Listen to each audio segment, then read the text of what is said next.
você é gay?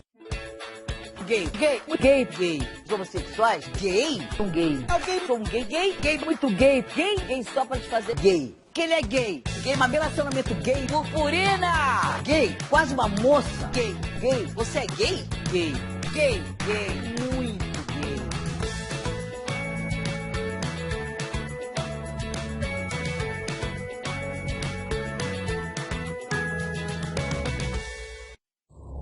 Previamente em Caro Livros, o Hélio se depara com o Oliver, que é esse acadêmico que veio trabalhar com o pai dele, e eles dividem o quarto. Inclusive, se eu tivesse lido esse livro, eu teria tido uma outra ideia do que era o homem hétero, né? Então eu já teria me preparado para a vida. A importância da representatividade, né? Eu preciso saber que eu sou LGBT, mas eu não sou isento de ser transfóbico, eu não sou isento de ser homofóbico, eu não sou isento de ser lesbiofóbico. Porque a gente não percebe, mas a gente acaba sendo tudo isso. Fique agora com a parte 2. Oi, eu sou a Carol Jack. E eu sou a Carol Will. E você está no Caro Livros, o podcast que lê mundos a fundo. Aqui no nosso podcast, a gente não vai apenas resenhar livros, a gente vai ler a realidade com a ajuda deles.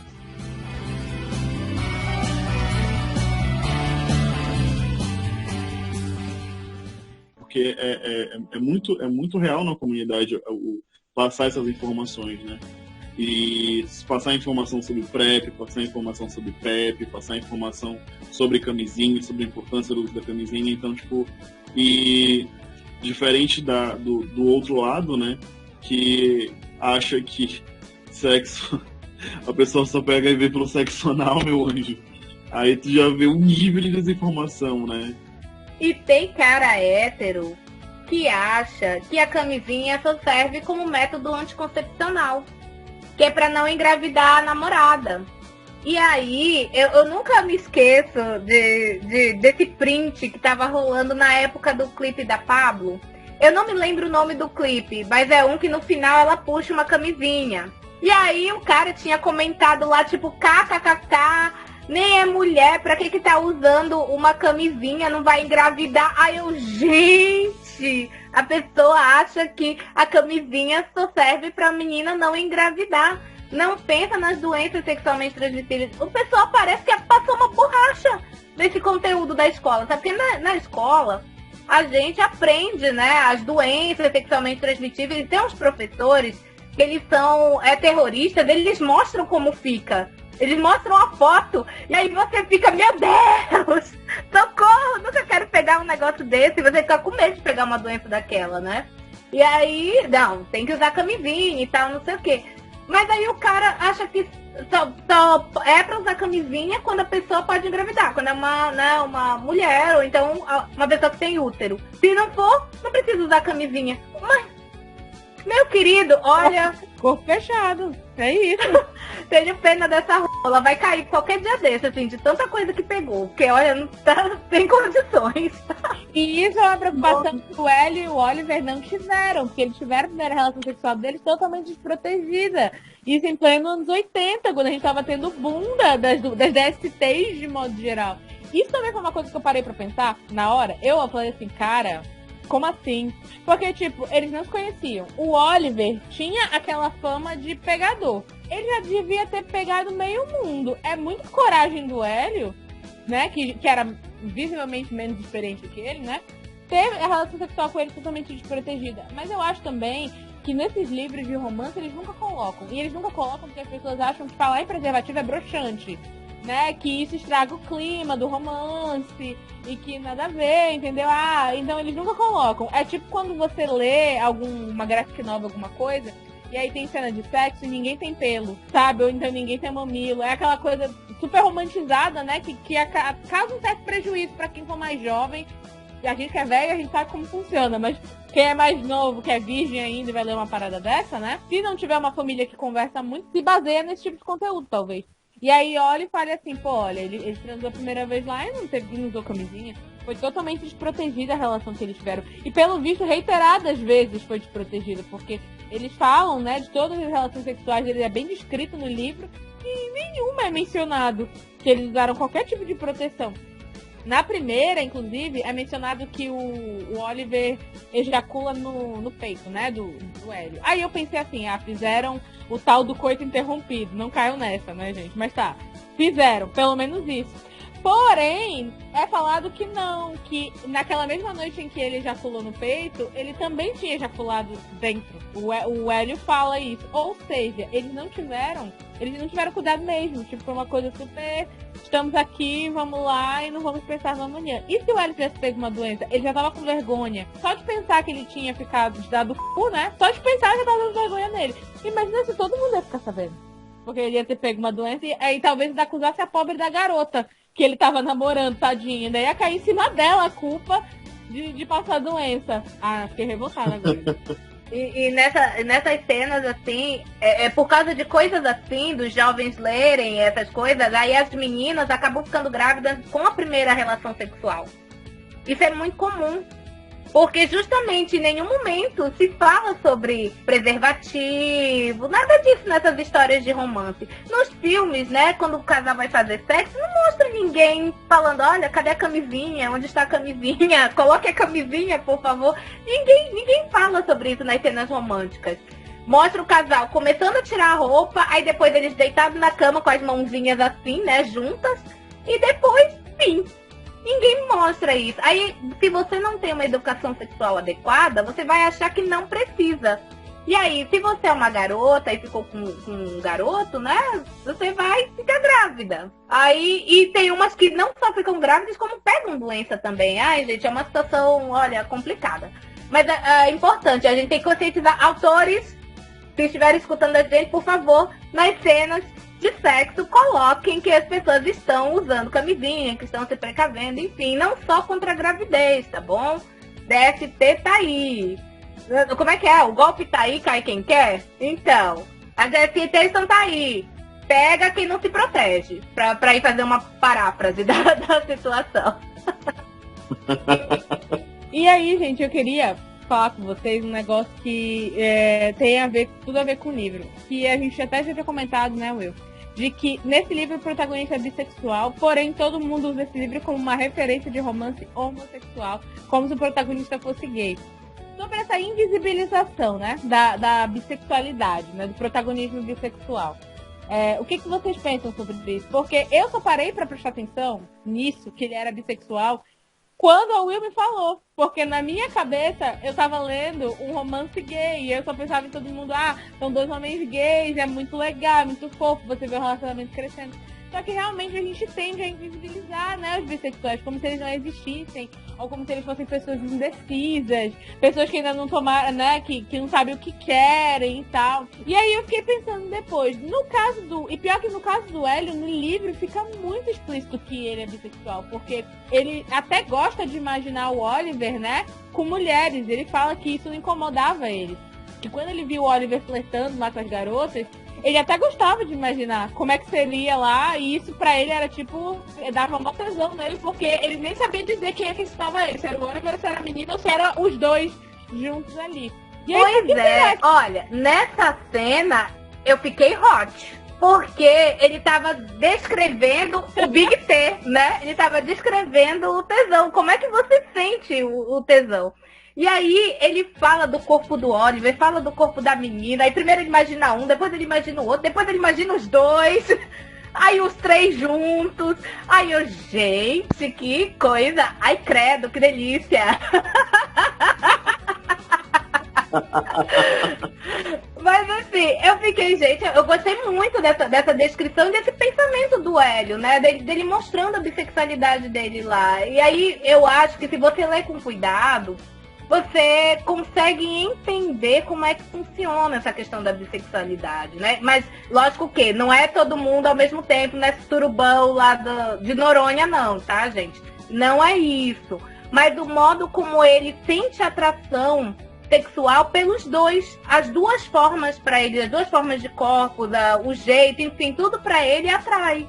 Então, é interessante da gente olhar por esse viés, né? Mas, assim, se você é bi, automaticamente você não está convidado para homenagem, tá? Não é isso, não. E você, hétero, não pense que vai convidar uma pessoa bi para homenagem porque ela vai topar na hora, porque eles só querem sacanagem e tal. Também não é isso, tá? Mas eu achei legal essa cena, assim, de falar dos corpos, da maneira como ele se sentia em relação a um, em relação ao outro. Eu achei muito, muito boa essa descrição na cena. Nessa questão da invisibilização dos bissexuais, é uma coisa que ela tem duas vertentes. A primeira vertente é a questão heterossexual, de heterossexuais nunca acreditarem que a pessoa é bissexual, sempre tentarem te dar por menos, que é uma fase, que uma hora vai deixar de ser gay, supostamente, porque eles já pensam que a pessoa é gay ou é lésbica porque ela é bissexual. E tem o outro lado da moeda, né?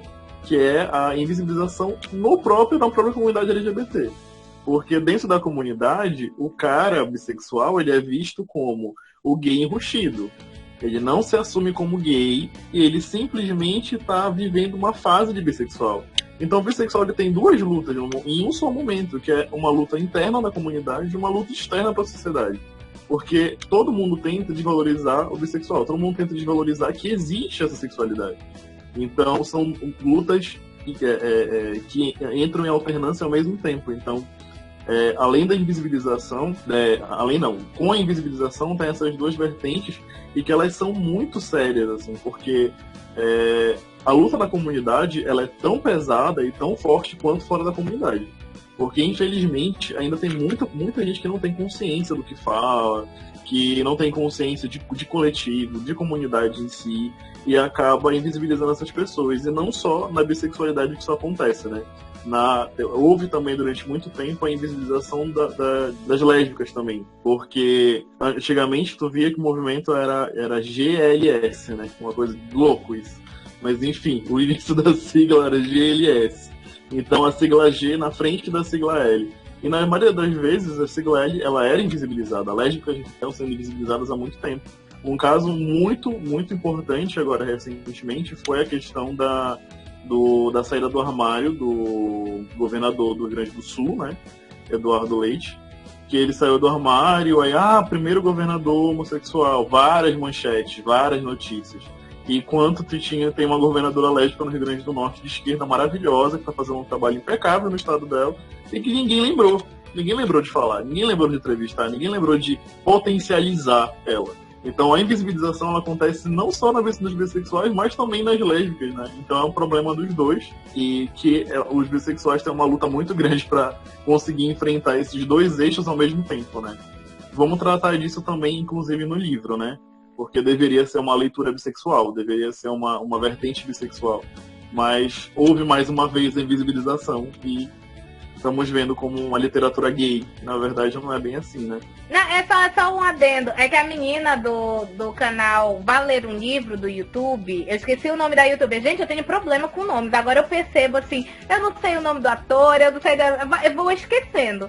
Mas assim, o canal dela é Valer um Livro. Ela fez uma análise sobre esse livro, né? O Me Chame Pelo Seu Nome. Eu fui assistir pra ter referências e tal. E ela tava full pistola, porque ela é bissexual. E aí ela tava falando, mas esse livro não é gay, ele é bi. Era pra gente ter um momento assim de boost, da comunidade entender os bissexuais e tal, não sei o quê. E aí falam como se ele não fosse bissexual, como se ele fosse só gay, que é um romance gay. E ela tá muito braba, gente. Mas assim, vale a pena o pessoal que tá escutando a gente, confere lá o vídeo dela, né, sobre o livro, que a gente vai entender a revolta dos bissexuais quando acontece esse tipo de coisa, sabe? Porque realmente é como se a sua existência ela não fizesse parte do universo. Quer dizer, você não existe. Você é uma pessoa bi, a pessoa que fica com pessoas dos dois gêneros, né, elas são indecisas, sabe? Aí ele tava experimentando. Tá experimentando pra ver do que gosta. Aí ela fala, não, a gente não tá experimentando. É que a gente é assim. Eu gostei muito do vídeo dela e por isso eu tô recomendando. Outro ponto, né, que a gente vê no livro e que eu queria comentar aqui com vocês é a questão da descoberta da sexualidade. que é muito, muito extensamente explorada, com todos aqueles questionamentos e todas aquelas crises existenciais, né, que o Hélio vive. Porque, assim, na hora que eu tava lendo, o que eu tava pensando? Cara, eu nunca passei por isso. Por quê? Porque, apesar de eu não ser uma mulher cis, eu pareço ser uma. E eu sempre gostei de meninos. Então, pra mim, nunca foi uma questão na minha vida eu ficar tipo, ai, mas será que eu devo? Será que eu não devo? Será que tá certo? Ai, será que posso pensar, mas se eu consumar o ato, como é que vai ser? Isso nunca foi uma questão pra mim. Sempre pra mim foi, eu gosto de meninos e todo mundo achava que isso era o normal e ok. Então, quando eu tava lendo, eu sofria junto com ele. Eu ficava cansada. Porque eu achava muito dramalhão. Mas eu entendo. Eu também ao mesmo tempo falava, nossa, como eu tô sendo insensível. Né? Eu não tô entendendo aqui. Pobre do menino. O menino nunca ficou com homem. E ele tá nessa crise toda porque é tudo novo. Ele tá pensando, né, nas consequências que isso pode trazer pra ele. E aí eu fiquei pensando, né? A descoberta da sexualidade é uma coisa complicada, acho que pra todo mundo. Mas é em especial pior ainda pra quem é LGBT. Justamente porque existe toda essa pressão da sociedade de que isso não é considerado normal. De que isso é um desvio sexual, um desvio de caráter, enfim. E aí eu queria saber o que vocês sentiram quando vocês estavam lendo isso. Porque eu percebi que foi muito doloroso pro Hélio. Eu acho que ele sofreu muito durante o livro, não só pela imaturidade adolescente, mas porque realmente foi um sofrimento pra ele sair daquela coisa de será que eu gosto dele até chegar no eu gosto dele, ele também gosta de mim, vamos ficar juntos. Eu acho que foi um longo caminho percorrido e que era muito permeado pelo medo dele. E não era só medo da rejeição de o Oliver não querer ficar com ele, que era um grande medo que ele tinha, mas também o medo de que ele não sabia o que aguardava ele, né? Tanto que ele até fala que depois que ele tem a primeira relação sexual dele, ele sofre ali uma espécie de decepção. Porque não foi exatamente como ele imaginava na cabeça dele que seria. Acho que a primeira vez de ninguém é. Mas, assim, esse impacto pra ele naquela hora de ter tido esse contraste entre o que ele tinha idealizado na cabeça dele e entre o ato consumado, pra ele é um sinal de que aquilo ali não ia dar certo, que era melhor fingir que nunca aconteceu, entendeu? Foi lido como uma negativa pra ele. E aí eu fico pensando, como é que será, o que vocês sentem, né, de ver o sofrimento dessa pessoa? Porque eu sofri sim junto com ele, eu senti as dores dele nesse processo. Bom, eu acho assim, falando como jovem gay, né? Eu me via muito no Hélio e, tipo assim, quando a gente é gay, eu falo por experiência, pela minha experiência pessoal, é uma mescla de coisas quando você tem a descoberta da sexualidade. Porque o Hélio ele teve o cenário ideal, supostamente, né? Ele tinha uma família que não era conservadora, ele tinha uma família que respeitou, que foi deixando acontecer, que não interferiu diretamente naquilo, que não o condenou por ele ser quem ele era, mas eu não tive essa mesma oportunidade, né?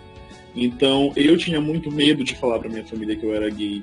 E por eu ter esse medo, teve momentos de eu imaginar, tipo, será que como eu imaginava, tipo, eu sou errado, eu tenho algum problema, então será que não era mais fácil se eu morresse, não era mais fácil se eu não existisse, entendeu?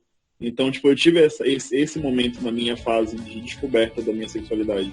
Então, é mais doloroso para quem é gay viver isso e ler isso, porque quando você revive as suas próprias memórias, elas não são de uma maneira tranquila. Elas não foram de uma maneira, tipo, só de questionamentos. Então, se o Hélio viveu isso, esse drama adolescente, tipo, imagina como é para um jovem gay viver isso também. E, vou colocando outra questão também, né, ainda tem a questão do sexo em si, né, porque quando é tudo passivo, sexo anal é um negócio que fica desesperado, enlouquecido, porque tu já não sabe como é que vai ser, vai doer, e você então passa um monte de coisa na tua cabeça. Infelizmente, é uma coisa que ninguém te explica, né, como é que vai ser. Então, é uma mescla de descobertas. Então, tu passa pela questão de a fase de aceitação da tua sexualidade, da tua própria sexualidade, que é um processo muito doloroso, porque tu pensa na tua família, tu pensa que tu vai decepcionar as pessoas, tu pensa que tu não deveria existir porque tu tem algum problema, porque tu é errado. E, infelizmente, é uma coisa que quem, principalmente, tá dentro de uma igreja, como eu, no caso, tive uma formação de família era muito religiosa, na questão de ser católica, e teve momentos que eu me sentia mal de estar ali porque eu ouvia discursos homofóbicos naquele lugar.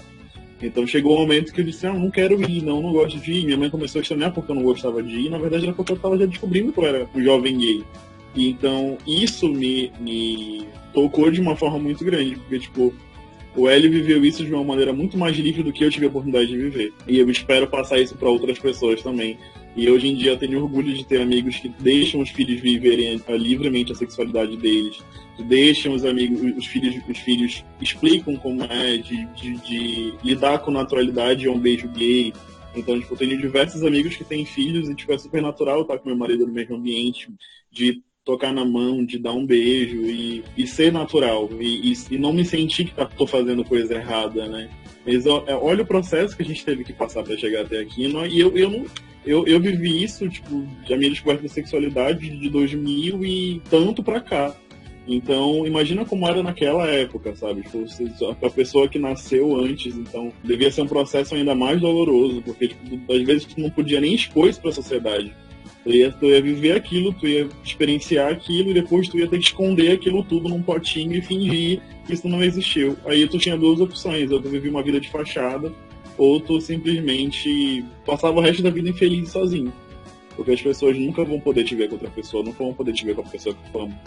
Então, eu senti muita dor nessa leitura do Hélio, da descoberta, da sexualidade. E, ao mesmo tempo, senti inveja, porque ele pôde viver isso de uma maneira dramática, adolescente normal, coisa que eu não tive a oportunidade de viver. Saulo, eu queria te perguntar o seguinte. Me surgiu essa curiosidade lendo a obra, né? Porque na cabeça do Hélio, ele tinha muito medo da rejeição do Oliver. E aí eu tava parando pra pensar, e eu pensei assim, nossa, pra um LGBT, esse medo, ele realmente é triplicado, né? Porque assim, você não sabe como a pessoa vai reagir. Tem uns caras héteros que reagem de maneira violenta, né? Quando rola um flerte ou alguma coisa assim. E aí, como foi lá no teu início? Como é que tu lidou com isso pra falar pra pessoa que tu gostava dela, ou ver se a pessoa tinha interesse em ti? Porque quando era adolescente, eu tinha muito medo de rejeição. E na maioria das vezes, os meus crushes eram todos platônicos, porque eu não tinha coragem de ir lá e falar, né? E aí eu fico pensando, mas eu não ficava com medo de sofrer uma violência, por exemplo, né? Da pessoa levar para um outro lado e querer fazer outras coisas, enfim, ou se aproveitar, né? Se aproveitar da situação e tal. Aí, como é pra você, como homem gay, esse começo, né? De você sentir interesse e ver se a pessoa tá interessada, não tá, se você vai tentar, se você não vai tentar, como é que é?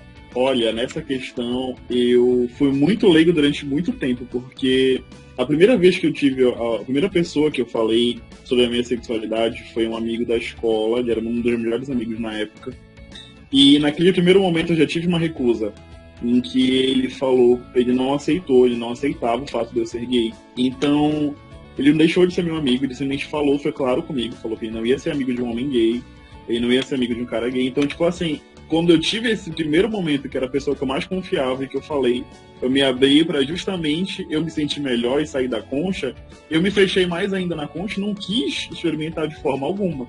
Então, às vezes que aconteciam flertes, olhares diferentes, uma cantada, porque já teve momentos de acontecer, porque de um outro homem gay me cantar, mas eu tinha muito medo de expor isso, porque eu tinha medo que descobrissem que eu era gay. Então eu tive muito essa questão do medo. E depois disso, quando eu consegui me abrir já na faculdade, né, tinha aquela questão, eu só vou se eu realmente tiver certeza, ou eu só vou esperar a pessoa chegar em mim. Porque eu tinha exatamente esse medo da violência. Era o medo de uma pessoa, de eu dar em cima de alguém, essa pessoa ter uma resposta negativa, porque eu tinha vivido isso no passado, falando só da minha sexualidade. Então, viver isso de uma maneira violenta, flertando com alguém, que deveria ser algo comum e amoroso, que as pessoas deveriam lidar com isso com naturalidade, ia ser um outro trauma. Então eu preferi me fechar para não viver aquilo, né? E com o tempo as coisas foram acontecendo mais naturalmente, aí os aplicativos chegaram, aí já foi mais fácil. Aí fica... Ai, mas eu fiquei refletindo sobre isso quando eu vi o casal Hélio e Oliver, né? Porque eu fiquei pensando, se eu me apaixonasse por uma mulher, e aí uma colega minha, uma amiga minha, por exemplo, E provavelmente eu acho que eu não teria coragem de falar nada. Nada. Eu ia ficar, muda, não ia falar nada, ia viver só no mundo das ilusões. Porque eu ia ficar com medo de perder a amizade, a pessoa não querer mais falar comigo, como aconteceu com você, né? E aí é triste esse tipo de coisa, as pessoas não levarem com naturalidade, né? Enfim, se você não tá afim, você só diz que não tá afim, pronto. Não precisa humilhar, não precisa bater, não precisa nada disso. Curiosamente, a violência não passa pela cabeça dele. Ele tem medo da rejeição, mas eu acho que aquele medo normal, de você levar um fora, de sentir vergonha, como é que eu vou encarar ele depois, entendeu? E tal. Isso não passa tudo pela cabeça do Hélio. Eu não sei também se é porque ele vive naquela bolha onde talvez violência... Eu tenho certeza que violência não é uma realidade pra ele. Então nem passou pela cabeça dele. Isso, mas assim, eu acho engraçado que quando a gente pensa em qualquer coisa que é considerado simples, normal, como flertar, namorar, ou demonstração pública de afeto, qualquer coisa que é normal, assim. Quando a gente fala de relacionamento LGBT, tudo se torna um grande evento, uma grande polêmica, sabe? Tipo, andar de mão dada, ou então você ir lá e jogar uma cantada. Tudo se torna um grande desrespeito. Eu acho engraçado isso. Tipo assim, você tem duas pessoas flertando, elas têm que guardar isso pra entre as quatro paredes, aqui na frente das crianças, na frente de todo mundo, então isso não deveria estar acontecendo. Eu fico pensando nisso também, porque tudo é motivo pra escândalo. Coisas que os heterossexuais fazem todo tempo e ninguém fala nada e todo mundo acha lindo, maravilhoso. Quando é o gay que faz, é uma grande estardalhaço. Só que nessa obra em questão, isso não é trabalhado. E eu acho que isso é colocado de maneira muito sutil quando a gente tá falando do Oliver. Dá a impressão de que de onde o Oliver vem, isso daí é uma polêmica, né? O que ele fazia com o Hélio lá, deles trocarem olhares, que todo mundo percebia, né? Ou de eles ficarem muito juntinhos ali, passando o dia. Eles iam pro quarto depois do almoço, ninguém falava nada, né? As pessoas realmente achavam que eles estavam lá só conversando. Na verdade, eles não achavam, né? Mas ninguém falava nada. Tipo assim, isso ali no contexto daquela Itália, daquela cidade pequena e tal, tudo bem. Mas eu imagino que se isso fosse no contexto lá dos Estados Unidos, já não ia... Ninguém ia levar isso pra um lado tão normal assim. E aqui no Brasil, então, as pessoas não podem nem conversar mais, que já é considerado um sinal de homossexualidade. Você não pode usar uma camisa de determinada cor, que já é um símbolo, né? Um sinal. Assim, eu acho que isso é uma coisa que é louca, que é você pensar que coisas simples, que são consideradas simples, qualquer relacionamento, são consideradas inadmissíveis quando você transpõe para o contexto LGBT. Eu acho que talvez faltou isso. Eu acho que o autor... Eu entendo que a mensagem dele era realmente dar essa mensagem mais sentimental pro jovem LGBT, pro jovem gay ou pro jovem bissexual que lê essa obra se sentir representado. Porém, eu acho que também faltou explorar um pouquinho, talvez, o background do Oliver. Eu acho que seria interessante a gente conseguir ver. Porque existe esse choque, né, de culturas, não só de idade, mas de culturas e de contextos entre os dois que formam um casal. Um é uma situação ideal e o outro não é. E talvez seja isso que de fato tenha impedido eles de ficarem juntos. É justamente essa diferença de background. Porque o Oliver, mesmo que, vamos supor, que ele fosse ficar lá na Itália, onde todo mundo aceitaria o relacionamento dele, eu acho que ele não assumiria de jeito nenhum. Essa é a minha visão dele, entendeu? Eu acho que o Oliver não assumiria. Por mais que, tipo assim, o pai do Hélio falasse: querido genro, venha viver aqui, eu abro as portas da minha casa pra você, não precisa mais voltar pros Estados Unidos. Eu pago todas as contas, você vive aqui com meu filho. Eu acho que ainda assim ele não ia querer assumir, porque parecia que era uma coisa pessoal, interna mesmo dele. Era uma grande vergonha pra ele, aquilo ali. Ele tá com outro cara e todo mundo ficar sabendo. Jamais, eu não vejo como isso é uma possibilidade. Eu acho que eu concordo com essa opinião aí. Também não vejo ele vivendo feliz fora do armário, né? Eu acho que o medo era muito grande, a preocupação, a pressão era muito grande. Enfim, eu concordo com isso. Não vejo também, não. E tu, Saulo, o que tu acha? Eu concordo completamente com vocês, assim. Tipo, não tem como ter uma opinião diferente com relação a isso, sabe?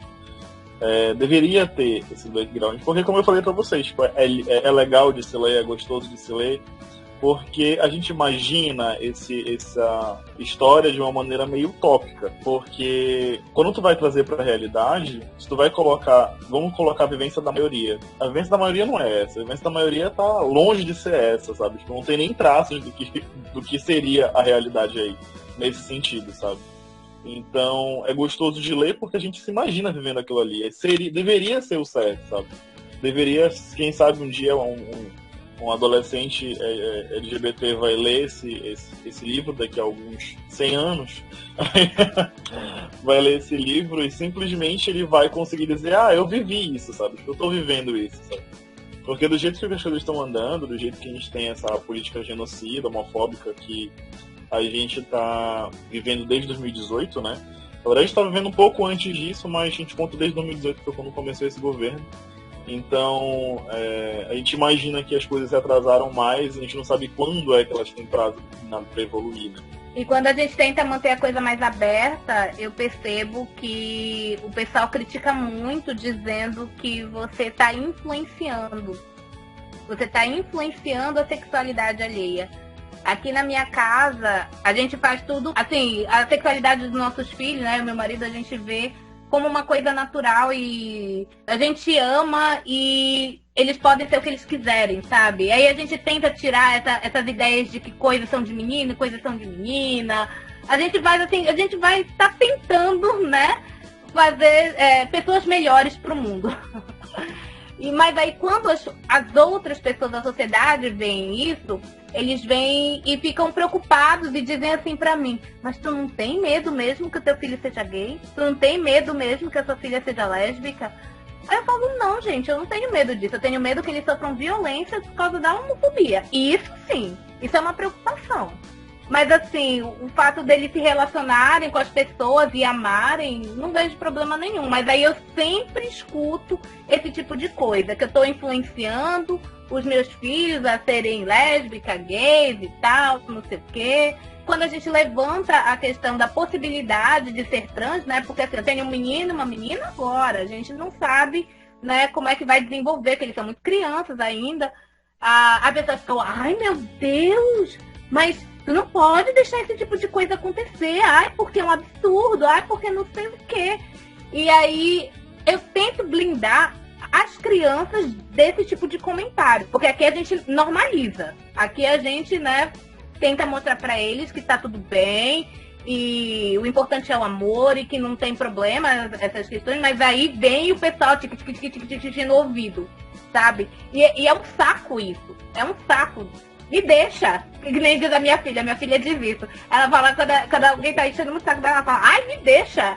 Então me deixa, gente. Deixa os meus filhos, sabe? Quando eles crescerem, a gente vê como é que as coisas vão funcionar. Mas eu espero que até que a sexualidade esteja desenvolvida e eles vejam qual é a deles, enfim, que o mundo esteja melhor. Pra que eu não fique sofrendo com medo de que eles vão sofrer algum tipo de violência, né? Enfim, é complicado. Mas aí, a gente vai colocar eles pra ler ou Me Chame Pelo Seu Nome. A gente, inclusive, aqui em casa, a gente assiste muitos canais, por exemplo, né, do Vitor de Castro, dos signos, né? E que nas músicas eles mostram todos os tipos de casais e tal. Aí minha filha assiste. E é tudo tão tranquilo, por que as pessoas não conseguem normalizar, né? Por que tem que gerar esse em cima das coisas? Eu fico pensativa sobre isso. Eu particularmente falo que eu vivo numa bolha onde todas as minhas amigas praticamente hoje em dia são mães, né? Eu vivo numa bolha onde todas essas crianças estão sendo educadas de uma maneira natural, onde é natural respeitar a sexualidade dos outros, onde é natural onde é natural saber outros valores, onde é natural conhecer outros termos que a maioria das pessoas acha que é complexo demais para uma criança. E quando na verdade para eles é tão natural isso, sabe? É tão fácil de explicar. E eu fico muito feliz de ver mais uma mãe e mais uma pessoa que está fazendo isso dessa forma com essa naturalidade. Porque, como vocês falaram, né, a questão do mês do orgulho LGBT, que na verdade deveria ser ministrado o ano inteiro, porque nem com um ano inteiro a gente ia conseguir conscientizar tanta gente. Mas a gente também vê a questão de marcas usando, né, o mês do orgulho para, na verdade, lucrar, deixar os valores de verdade, os valores realmente reais para passar para essas pessoas de lado. A gente começa a pensar até certo ponto que isso é prejudicial e até certo ponto isso realmente ajuda a comunidade. Porque é muito fácil você colocar simplesmente uma bandeira LGBT na sua logomarca e depois dizer assim, tipo, eu já tô fazendo o máximo para a comunidade. E tu não dá um pingo de assistência para essas pessoas, tu não conscientizar ninguém, tu não fazer um vídeo educativo. Eu admiro marcas que fazem isso. Que não só vivem um mês da diversidade, como uma logozinha lá em cima do Facebook, e que elas falem sobre esse conteúdo, que elas levem esse conteúdo para as pessoas e que elas conscientizem as pessoas mais ainda sobre sexualidade, e que isso não é um bicho de 7 cabeças, sabe? Eu falo que, para mim, sexualidade seria resumida, seria muito mais fácil de ser entendida com uma só palavra, que era empatia. Você se colocar no lugar do outro era solução para você simplesmente entender como o outro funciona e entender que ele não é tão diferente de você. Entender que essa pessoa também não teve escolha. Entender que essa pessoa simplesmente é assim. E se você fosse um pouco empático, e realmente empático, de se colocar no lugar, eu, Saulo, vou me colocar no lugar de uma pessoa trans.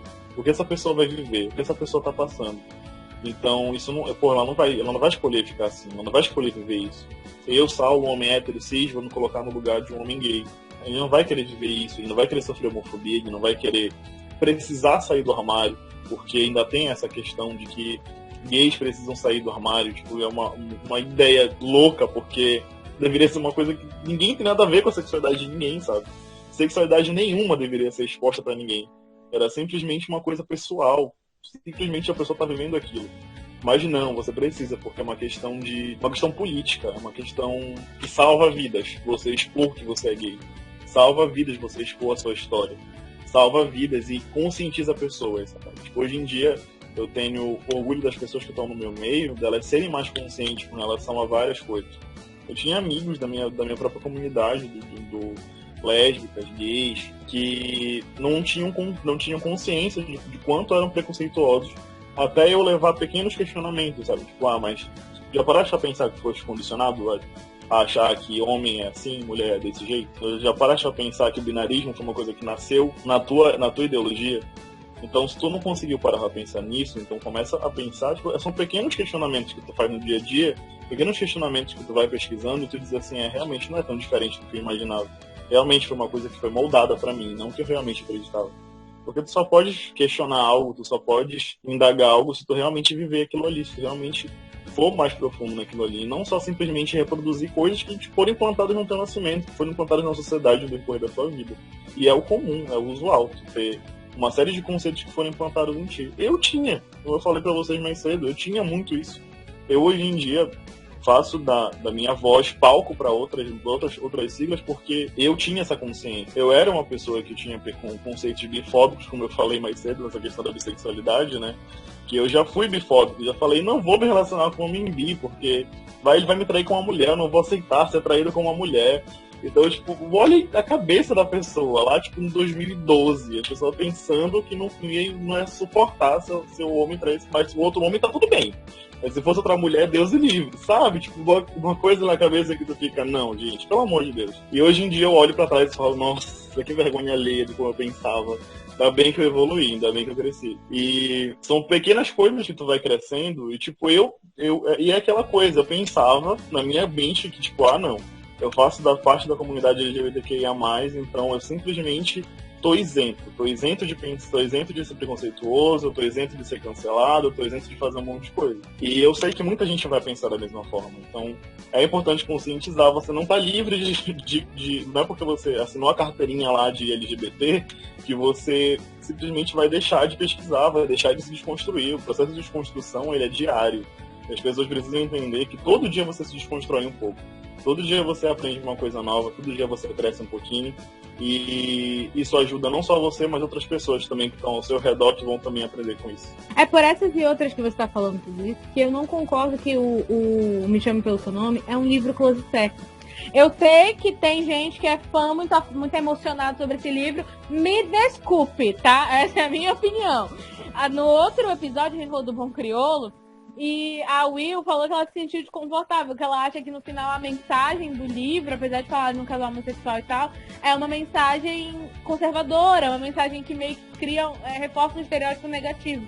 Eu senti um pouco isso no Me Chame Pelo Seu Nome, por os motivos que eu já falei, mas também porque, por exemplo, em vários momentos fica colocado que o que o Hélio sentia pelo Oliver era uma coisa de pele, era uma coisa de corpo.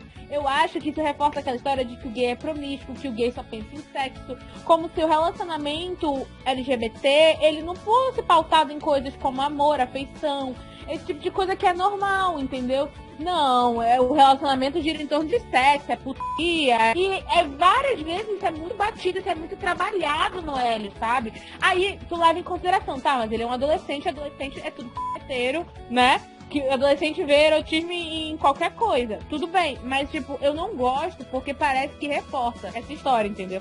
Reforça a história de que os gays só querem saber de transar.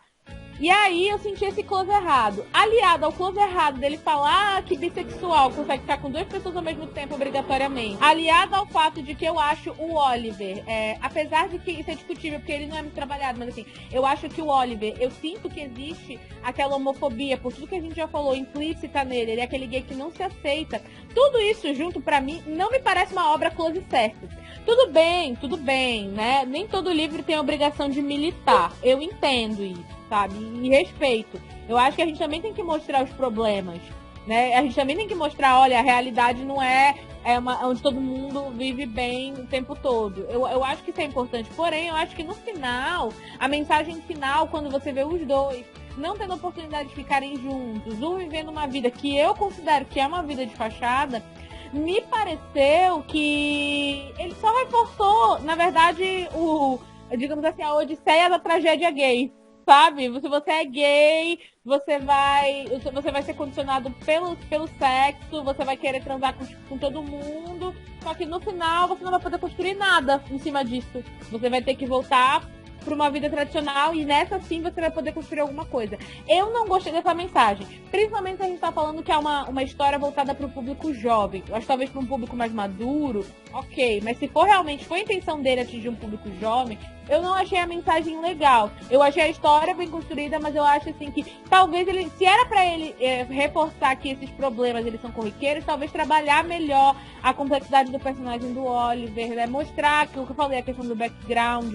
Ou então mostrar que ele mostra, na minha opinião, mas de maneira muito sutil, que na verdade o que o Hélio sentia por ele não era só pele, não era só sexo, não era só tesão. Tinha, assim, também os sentimentos normais que uma pessoa sente quando ela tá apaixonada por outra pessoa.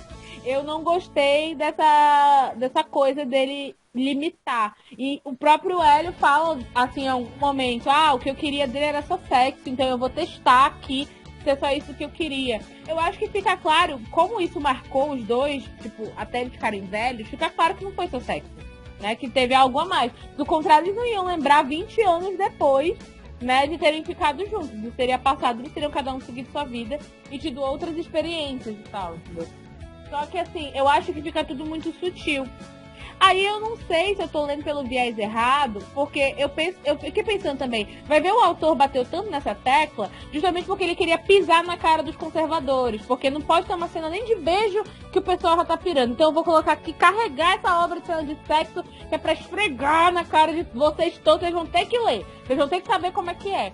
Eu pensei isso também, mas assim, não sei qual foi a intenção do cara. Nunca saberemos. Ou saberemos se a gente marcar ele, vamos procurar o Twitter dele e ver se ele responde. Mas assim, o que vocês acham? Né? Quem sabe? Já sonhando aqui. Depois que o Jim Chong curtiu a nossa publicação, agora a gente tá aqui sonhando, né? A gente tá... Me incomodou também essa sexualidade exacerbada do Hélio, sabe? É cada coisa assim. Aí eu fiquei tão intrigada com essa história que eu fui perguntar pro meu marido se ele era assim quando ele era adolescente. Porque eu ficava, gente, mas... Pêssego. Gente, aquela cena do pêssego. Pra quê? Sinceramente. Meu Deus. Eu acho que ela tem as suas, como é que se diz? Ela tem os seus pontos altos, os seus pontos fortes ali dessa história do pêssego. É toda a simbologia do pêssego, porque ele comparava o pêssego com o bumbum do Oliver, né? Todo um rolê aí. Bumbum nada, uma palavra. Ele disse que o pêssego aberto parecia um cu e parecia uma ao mesmo tempo. Eu falei assim, você tem que ser muito tarado na sua vida pra você olhar pra um pêssego e imaginar uma coisa dessa, gente. Você tem que estar assim... na pedra. Pois é, né? Mas aí, enfim, assim, sou mulher, né? Então fica difícil, porque a nossa sexualidade como mulher é muito tolhida. Na verdade, a gente só se começa, mesmo depois de iniciar a vida sexual, a gente só começa a descobrir os prazeres mesmo da vida sexual muito tempo depois. Porque aí a gente vai se desinibindo e tal, não sei o quê.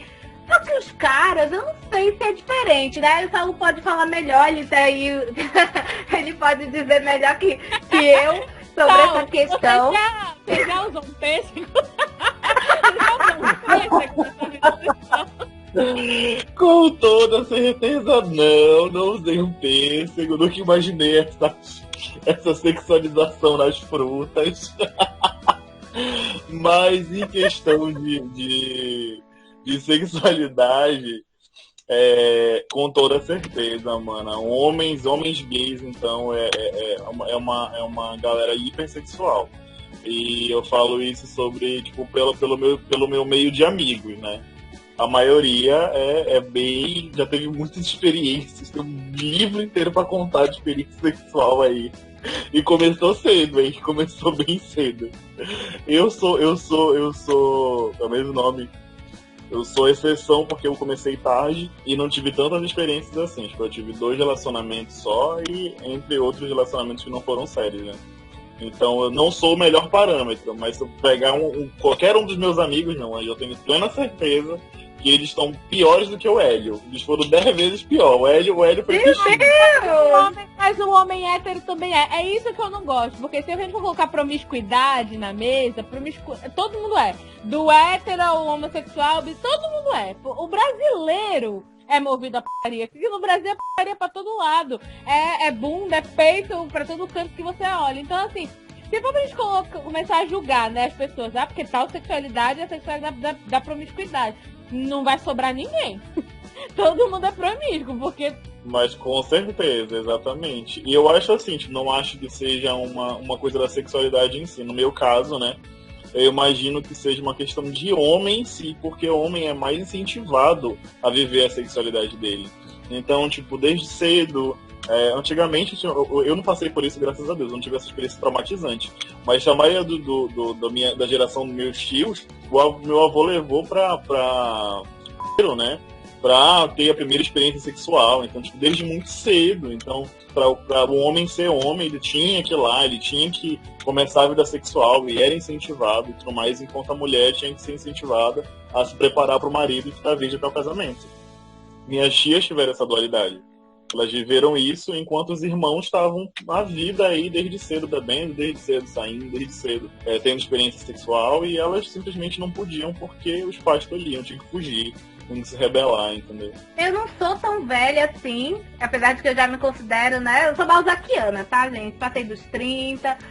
Mas assim, eu fui muito tolhida nessa questão da sexualidade, sabe? Eu só fui ter namorado com 18, 19 anos. E aí a primeira experiência sexual também. E não foi lá essas coisas. Inclusive, quando o Hélio terminou a relação dele com o Oliver e ele ficou com aquele sentimento ruim, eu fiquei também, porque eu sentia como se eu estivesse traindo os meus pais, fazendo uma coisa mega errada, sabe? E aí eu fiquei com aquela crise de consciência de, meu Deus do céu, poxa. E aí, enfim, mas aí eu só fui realmente desabrochar para esse lado muito tempo depois, né? Muito tempo depois da primeira vez. E aí o Hélio fazendo aquelas coisas, gente, eu ficava assim, meu Deus, é só o Hélio ou todo cara é assim? Não é porque eu não pensei exatamente, eu pensei exatamente como o Saulo. Tipo, não é uma questão de sexualidade, se é homo, se é hétero, não. É questão de ser homem. Porque eu pensei, não é possível.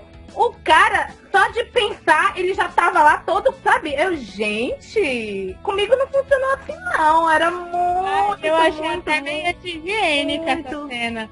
Eu acho que essa cena era pra deixar todo mundo molhado, lendo. Eu fiquei meio, sabe? Porque eu achei nojento. Ele usar o pêssego, e mais nojento ainda, foi o cara comer o pêssego lá. O Oliver comeu o pêssego. Depois eu disse, gente do céu, a escova de dente da criatura, como é que não deve ter ficado? Ai, não. E detalhe, eu tava lendo esse livro em casa, tipo, perto da minha mãe, sabe? Aí a maior putaria rolando no livro, a minha cara plena.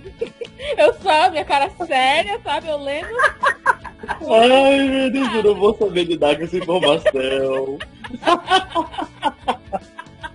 Exatamente, eu achei que foi um excesso de informação desnecessária. E aí, tipo, eles ainda romantizam. Não, ele comeu lá o pêssego todo sujo de sêmen porque ele queria me levar com ele. Ai, gente, não! Como assim? Levar com ele, você já ouviu falar em foto? Tira uma foto da pessoa. E aí você leva a cara dela pra onde você quiser, entendeu? Você leva pra onde você quiser. Gente, eu fiquei assim... Não, eu entendi a proposta da cena. Era pra ter aquelas cenas hot, assim, que envolvem o leitor e deixam o leitor super... Ai, meu Deus, eu quero ver o que acontece. Mas eu não consegui, não rolou pra mim. Por isso que eu falei, esse livro, pra mim, não rolou em vários níveis, assim. Esse foi um deles. Eu achei essa cena, assim... Eu acho que eu sou preocupada com a higiene demais pra esse tipo de coisa. Eu acho que eu sou uma chata nesse quesito, porque... Olha, mas essa cena aconteceu comigo, exatamente o que aconteceu contigo. Eu tava lendo em público, eu tava lendo na escola, na hora do intervalo. Aí eu lendo, só que eu tava lendo no celular, né? Aí eu lendo, cobrindo assim a tela, sabe? Pra ninguém chegar perto e acabar lendo alguma coisa que não devia. A gente fica e tenta manter a cara de paisagem, né? Não pode demonstrar nada, porque assim, né? Já pensou? Ainda mais eu na escola, gente, no intervalo da escola. Ô, meu... Mas eu fiquei muito preocupada, assim, eu achei chocante essa cena, né, do pêssego e tal, justamente por essa questão da falta de higiene mesmo, humano, mas tanta coisa pra tu fazer, tu vai falar, deflorar o pêssego, tadinho, ele não tava te fazendo nada, entendeu? Oh, meu Deus, deflorou o pêssego, aí aparece o outro, vai comer o pêssego, aí a gente, ai, não sei se eu tenho estômago pra isso. Mas aí, isso não é uma coisa da cultura homoerótica? Ou eu tô enganada? Porque o que eu já li de outros livros tem muito dessas coisas, entendeu? Dessa coisa de sêmen para todo lado e... Entendeu? Entenderam, né? Gente, olha, eu acho assim, tipo, que pelas coisas que eu li também, eu já li muitas coisas que eróticas desse nível, né? Então elas são bem gráficas mesmo. São bem gráficas, tem umas coisas que são meio complicadas de engolir. Literalmente, né? Literal! Tirem as crianças da sala, meu Deus! Tirem as crianças da sala. Mas é isso, gente. Olha, eu acho que faz parte, sim. Pelo que eu já li, é uma descrição muito gráfica, né? Eu acho que quando o direcionamento é geralmente para gays, né? Eu acredito que essa leitura ela acaba sendo assim, às vezes pelo próprio preconceito da sociedade, né? De achar que gays são da vulgaridade. Então eles vão adorar ler esse tipo de coisa. Então, para supostamente agradar esse público, né? Eu não acho que estão tão errados assim em agradar esse público, porque eu acredito que muitos gostaram. Eu vi um levantamento, vai te chocar agora. Eu vi um levantamento de uma editora de mangás, né? E o yaoi é o mangá, só que com história gay, né? De 2 homens e tal. E eles fizeram um levantamento pra ver quem é que compra mais livro, mangá e tal, de relacionamento gay. Sabe quem é que compra mais? São as mulheres héteros. As mulheres héteros é que leem. Não são os gays. Os gays não leem. Mulher hétero gosta de ler essas coisas. Aí eu acho que tem a ver com aquela história do fetiche. Assim como o homem hétero ele fetichiza 2 mulheres se pegando, eu creio que a mulher hétero também. Ela vai lá, 2 caras, né, e tal, e ela gosta. Entendeu? E aí é mais mulher que lê esse tipo de coisa. Então que agora eles até fazem meio que um direcionamento, eles constroem as histórias gays, né? Com todos aqueles estereótipos héteros, bem clichêzão, justamente pra agradar mais esse público que é quem consome. Então, e eu vi isso foi da editora BLB, que ela é uma editora especializada só nesse tipo de conteúdo. Aí eu fiquei, gente, como assim? São as mulheres que estão lendo isso. E olha aqui, de nós 3 que estamos lendo, né? Eu não sou mulher cis, mas enfim, eu sou não binária. E a Will tá lendo também, só tu aqui de homem gay. E eu tenho certeza que a maioria do pessoal que viu o filme, pelo menos do Me Chame Pelo Seu Nome, que eu conheço era tudo mulher. E elas tudo empolgadas. Ai, meu Deus, esse filme é maravilhoso. Vocês têm que assistir. Ai, esse filme mudou minha vida. Eu achei muito fofo aquela cena do pêssego, não sei o quê. Tanto que eu fui ver o filme antes de ler o livro, por causa da cena do pêssego. E quem tava me indicando a cena do pêssego foi uma amiga minha. Ela falou que essa cena foi uma cena icônica. E ela postava todos os dias nas redes sociais dela a foto do pêssego. Ela disse, quem sabe, quem entendeu que é essa cena já pode ser meu amigo e não sei o quê. Então eu percebo que as mulheres, eu acho também que porque as mulheres elas têm essa coisa de, como elas também são minorias, elas conseguem, sei lá, se colocar no lugar dos LGBTs com mais facilidade, por mais que elas sejam héteros, elas acabam gostando de consumir o conteúdo, de entrar nesse universo LGBT, por mais que elas não sejam, e vai. Então não é pink money, não. O Vitor de Castro, com o canal dele, né, o Debochando Astral, ele também falou que a maioria dos seguidores do canal são mulheres héteros. E o pessoal do Diva Depressão, a mesma coisa. Então, sabe, a gente tá querendo empoderar os gays. Eu acho que é justamente isso, a gente se unir, né? Se a gente se unir, eu acho que não tem pra ninguém, viu? Eu concordo completamente, viu? Acho que se unir, vão dominar o mundo completamente. Eu tô chocado com essa informação, gente. Não vou superar. Não irei. Eu acho maravilhoso isso. Apesar de que, assim, tem coisas erradas em cima disso, como eu te falei. Eu acho que existe uma fetichização e tal, pra agradar. Eu acho que a gente tem que rever. Mas eu acho que já é uma coisa legal você ter gente que não é da bolha LGBT consumindo muito esse tipo de conteúdo, né? Tem um mangá que ele foi lançado eu acho que foi pela New Pop, que ele é um mangá coreano, muito famoso lá, também gay, né? Era um BL, um Boys Love, como é chamado no nicho.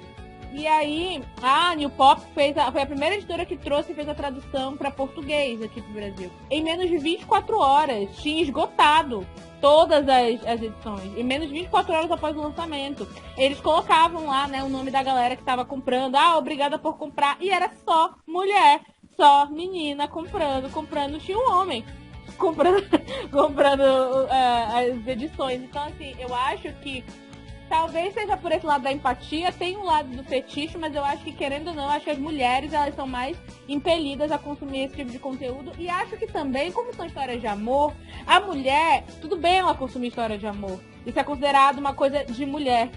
Um homem consumir história de amor, aí já não pode. Ele tem que gostar de filme de tiro, porrada, carro, né? Já se olha contra os olhos o homem que gosta muito de romance, né? Será que tu é, né? Tá lendo Nicholas Spark? Tá vendo Amor pra Recordar? Que história é essa, né? Tu tá pisando fora da faixa. Então eu acho também que também tem essa questão. Os homens, eles até devem querer ler romance de modo geral, mas eu acho que existe uma pressão pra que eles não consumam, porque eles acham que isso é coisa de mulher. É tipo homem ver novela. Parece que homem não pode ver novela, porque ele vê, ai, nossa, com certeza ele é gay. Gay é que vê novela. Homem hétero não pode ver. Eu acho que isso tem muito a ver com a questão da masculinidade tóxica, né? E eu acredito que esses dados aí comprovam mais uma vez que a sigla G ela precisa se empoderar um pouco mais, né? Porque olha o tanto de conteúdo legal que tem aí e, tipo, eles poderiam estar consumindo, poderiam estar fazendo parte disso também, e quem sabe dando até um feedback, dizendo, olha, não é bem assim, olha, não vai por esse lado, porque, tipo, também tem o público que deveria ser, o público retratado, que não é o público atingido, não é assim que funciona, sabe?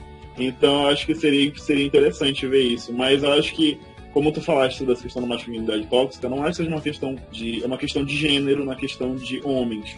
Eu acho que, mesmo sendo gay, tem essa questão de tentar, ao máximo, ser heteronormativo. Então, acabar se distanciando de coisas que acabem deixando eles mais femininos, entendeu? Eu acho que a questão de leitura de romance acaba sendo um desses pontos. E talvez seja por isso. A gente deve estar dando mais importância para outras coisas. Isso acaba restringindo os homens, né? Eu acho muito restritivo essa questão de você não poder gostar de determinadas coisas, não poder usar determinadas coisas, não poder falar determinadas coisas, porque aí a sua sexualidade vai estar em xeque, o seu papel como homem vai estar em xeque. É muito restritivo essa questão. Eu acho... Gente, deixa as pessoas livres. Por favor, sabe? Tá bom. Deixa os caras que gostam de consumir romance, e ler os romances e tal. Mas é pra ler de verdade, viu? Porque também tem uma galera de homem hétero, eu falo mal dos héteros, entendeu? Eu sou hétero e falo mal dos homens héteros. Que eles às vezes consomem esse tipo de coisa, mas pra pagar de desconstruído, só que é embuste do mesmo jeito. Entende? Então, você é feminista? Olha aqui. Exato, os esquerdomachos.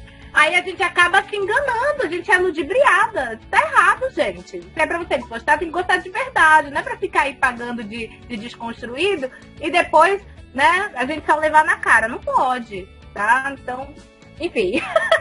Pra finalizar agora a nossa discussão, agora eu só queria saber de vocês, se vocês acham, né, se vocês acham que esse livro, ele tem uma boa contribuição, se ele não tem uma boa contribuição, ou ele seria neutro e tal. Na minha opinião, né, eu acho que ele faz uma boa contribuição com muitas ressalvas. Eu acho que tem que ter criticismo para ler ele, porque ele é muito bom em alguns aspectos, mas eu acho que ele peca em alguns. Mas eu não tiro o mérito dele ser um livro com cenas de sexo explícito homossexuais, colocado de maneira natural, colocado de maneira que dá pra você fazer uma identificação, né, com os personagens e entender os sentimentos dele. Eu não tiro esse mérito, mas eu acho que tem que ter ali algumas ressalvas na hora de você ler. Eu concordo com a Jack. Eu acho que, querendo ou não, hoje, qualquer literatura que vá abordar o tema LGBTQIA+, ela é bem-vinda, desde que ela não seja de serviço para a comunidade. E eu acho que não chegou no ponto de ser um desserviço para a comunidade em contexto geral. Eu acho que ele vai trazer esse mundo de utopia que todo mundo quer chegar, sabe? Onde a sexualidade vai ser uma coisa natural, onde você vai poder viver romances de uma maneira em que você vê nos livros e novelas e outros tipos de consumo, né, que são heteronormativos, e a normalização desse tipo de amor, desse tipo de carinho, desse tipo de afeto e desse tipo de romance no geral. Então eu acho que nesse ponto, é como tu falou, tem ressalvas. Tem o lado de invisibilização e tudo mais, mas é como a gente tem no dia a dia, né? A gente sempre vai estar em processo de desconstrução, então nunca vai ser perfeito, sempre vai ter uma coisa aqui e ali para criticar, e faz parte. E até mesmo para a evolução, quem sabe o autor não dá recebido essas críticas e futuramente escreve uma coisa diferente, de uma maneira diferente, né? Mas nesse momento eu acho que sim, qualquer literatura que não seja de serviço para a comunidade, ela é importante, ela faz diferença, ela salva vidas e ela conscientiza pessoas. Apoiado.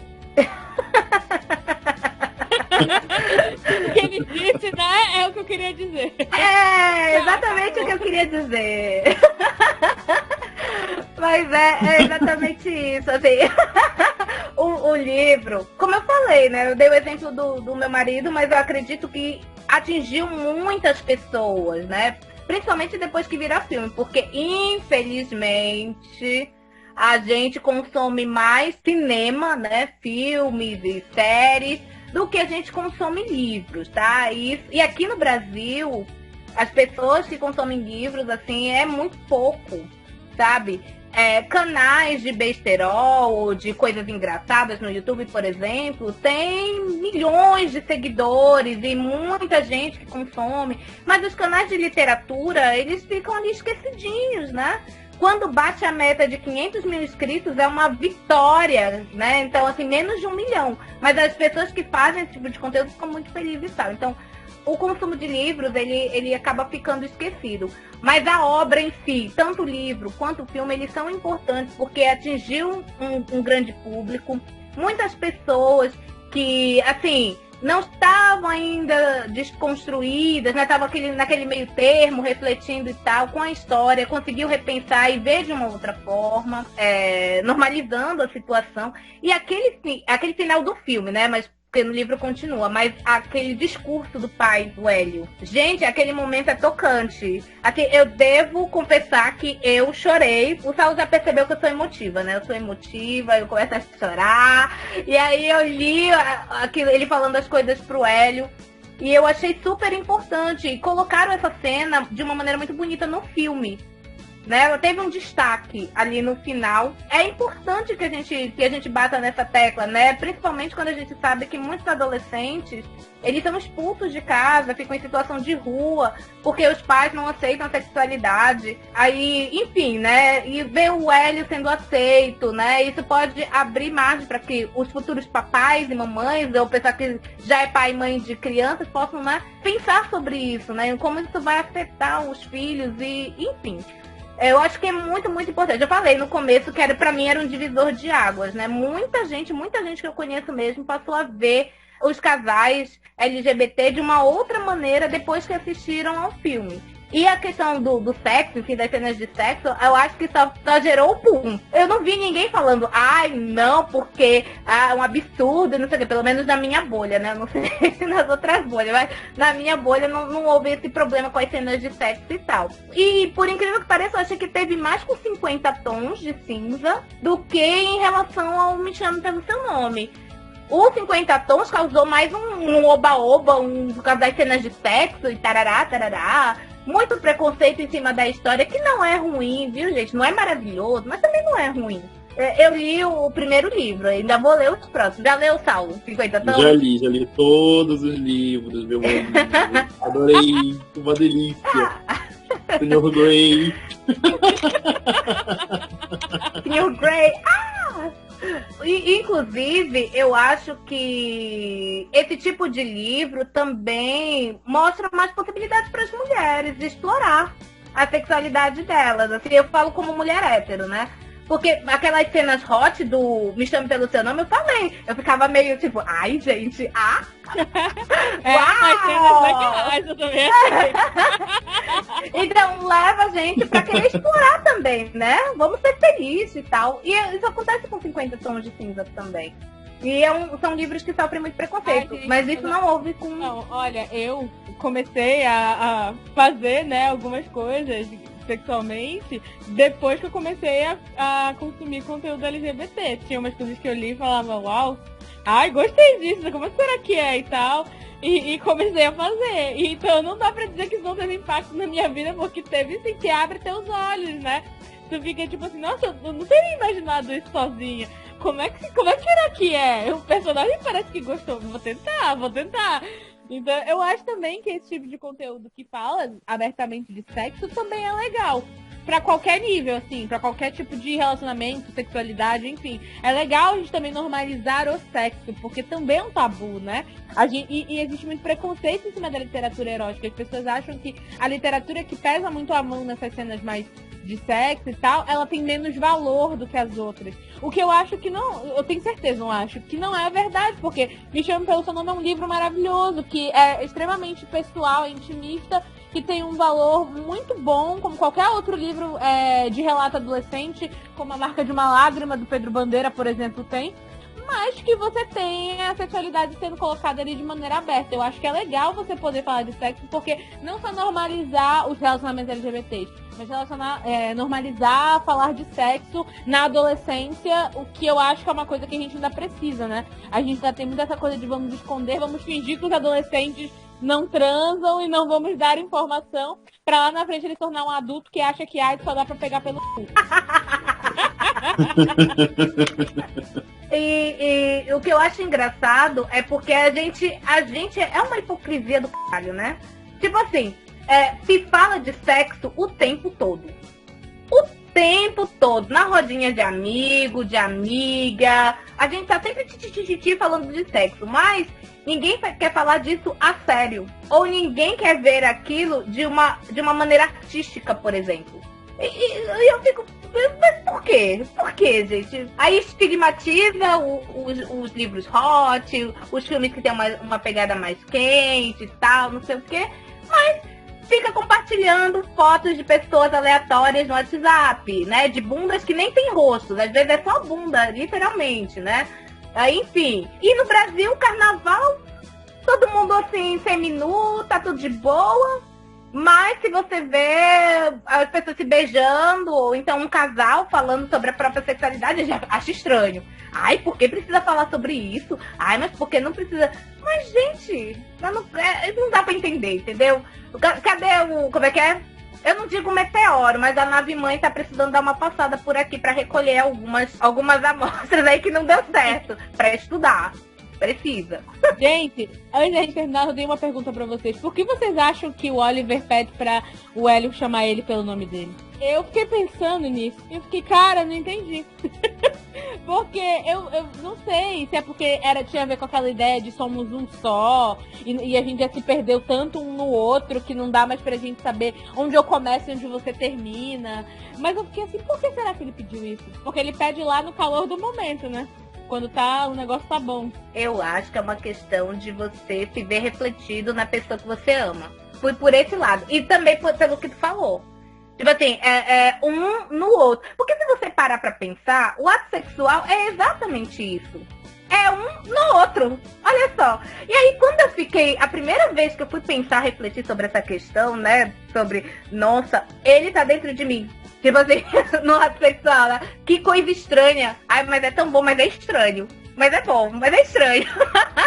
Enfim, eu acho que é muito essa questão deles se fundirem, né? Deles se fundirem. E aí, tem uma coisa mais pessoal que o nosso nome? Não tem. Porque, assim, o nosso nome, ele pode ter várias pessoas que se chamam como a gente, mas a gente só é a gente. Então, aquele nome específico seu, aí quando eles fazem essa troca, é como se eles estivessem assim, se fundindo, né? Eles estivessem um tão ligado ao outro que os nomes, né, acabam refletidos. Não sei se eu consegui explicar direito, mas eu entendi mais ou menos assim. O que eu falei, né? Da questão de eles serem um só, não dá pra saber até onde um começa e onde o outro termina. Eles viram uma mistura. Tu concorda, Saulo? Isso. Eu não diria não só uma mistura, mas um reflexo. Eu concordo também com essa visão de vocês. E eu acho também que é também intimista o fato de você pegar o nome de alguém, sabe? Ser chamado pelo nome da pessoa, principalmente da pessoa que você ama, né? Então eu acho que eles estavam naquele momento tão íntimo um com o outro, já tinha tido tanta troca ali, e depois de tanto tempo, depois de tanto cozinhar, que teve esse ápice do momento de falar me deixa pelo seu nome. Tipo, acho que foi o ápice da intimidade entre eles, assim. Acho que além do ato em si, teve essa questão da intimidade entre eles pra chegar nesse ponto, sabe? É como vocês falaram, o nome é uma coisa muito pessoal. E conexão de mente também, né? Não só conexão física, mas conexão de mente, né? Também. Eu fiquei refletindo na hora, eu falei, mano, mas por que será que ele pediu isso? Na hora eu fiquei, não entendi o que será que foi isso. Mas depois eu fui refletir que talvez tenha sido isso. E não é explicado, né? Meio que vira um hábito carinhoso entre eles dois, enquanto eles estão juntos e tal. Eles pegam esse hábito de se chamarem um pelo nome do outro, né? E a última coisa que eu queria falar, pra gente fechar a nossa discussão, é que eu quero fechar assim com uma frase que eu achei assim que resume esse livro. E quando eu vi essa frase, eu falei, gente, eu tenho que fazer uma camiseta com essa frase. Eu vou abrir aqui o livro rapidinho. Também quero uma. Nem sei qual é a frase, mas eu quero. A frase é o seguinte: de vez em quando uma dor repentina desencadeava uma ponta de vergonha. Mas não é essa frase que eu acho que tem que ir na camiseta, é a próxima. Quem quer que tenha dito que a alma e o corpo se encontram na glândula pineal era um tolo. Eles se encontram no cu, idiota. Eu achei essa frase maravilhosa, eu achei ela icônica, eu acho que tem que haver uma camiseta com essa frase. Eu falei, essa frase define o livro. Vocês não têm ideia, quando eu vi essa frase, eu parei 2 segundos e refleti. Falei, é verdade. É verdade. É verdade. É verdade, eu quero essa camiseta. E com essa frase, essa pensata, nós encerramos essa discussão maravilhosa, que vocês reflitam. A alma de vocês e o corpo se encontram no corpo? Eu acho que sim. Se a gente for parar pra pensar assim. E foi isso. Até gente. Porque reflete tudo, né? O que a gente sente. O que tá dentro, o que sai, o que entra. Tudo. Eu achei tudo. Parece que eu tô sendo irônica, mas não. Eu tô sendo verdadeira quando eu digo que a frase é icônica. Eu não tô fazendo graça, não. Eu realmente parei e refleti na hora. Gente, não é que é? É isso, é sobre isso. Então tá, gente. Eu amei essa discussão. Eu achei maravilhosa, a gente ser divertida. Eu queria agradecer o Saulo pela presença. Espero que você volte, que essa não seja a sua primeira. Porque eu amei discutir esse livro com vocês, gente. Obrigada. Foi lindo. Ai, gente, muito obrigado. Foi muito bacana discutir com vocês esse livro. Eu tava meio nervoso, né? Porque sou meio tímido, mas depois que eu começo a me soltar, meu anjo, já foi. Então eu vou voltar com toda certeza. Pode me chamar para vários livros, inclusive faço uma recomendação. Não sei se vocês já fizeram esse, né? Mas é do livro da Cidade do Sol. O dia que vocês forem fazer, pode me chamar, que eu amo esse livro. É um dos livros que me moldou e me incentivou de uma forma imensa. Então já sabem, se forem fazer, já estão intimadas a me chamar. Com certeza. Com certeza. Eu fui encher o saco do Saulo, né? Saulo, por favor, vem lá aqui no podcast. E vai ter o Carol Mix. Carol Mix é a nossa junção de todas as obras analisadas. Então a gente vai fazer um grande... O nome é autoexplicativo. A gente vai fazer um mix de todas as obras com todos os nossos convidados, né? A gente vai acertar isso daí. E aí a gente te quer de volta, viu, Saulo? Menina, eu acho impressionante. Dá pra gente fazer game, vai ser muito divertido. Só complicar. A gente acerta nesses convidados. É impressionante. Eu tava assim... Escolhe convidado top. Não tem dessa, aqui não tem erro. Cada discussão parece que tá melhorando assim, as coisas, e os nossos convidados falam umas coisas maravilhosas, e eu fico, enfim. Tá, gente, um beijo. Beijo. Um beijo pra vocês também, gente. E você está nos escutando, não deixe de seguir a gente no Instagram, @carolivrespodcast, por favor. Segue a gente lá. Nunca tive nada. Não só escute, curte as nossas postagens, a gente posta uns memes muito engraçados lá também. Tá? Vai lá, confere. E a gente tá no Scooby também. Então quem quiser ver os livros que a gente tá lendo, acompanhar as nossas resenhas, segue a gente lá no Scooby também, que é Carol Livros Podcast. Tá? É só jogar lá no Scooby que você vai achar.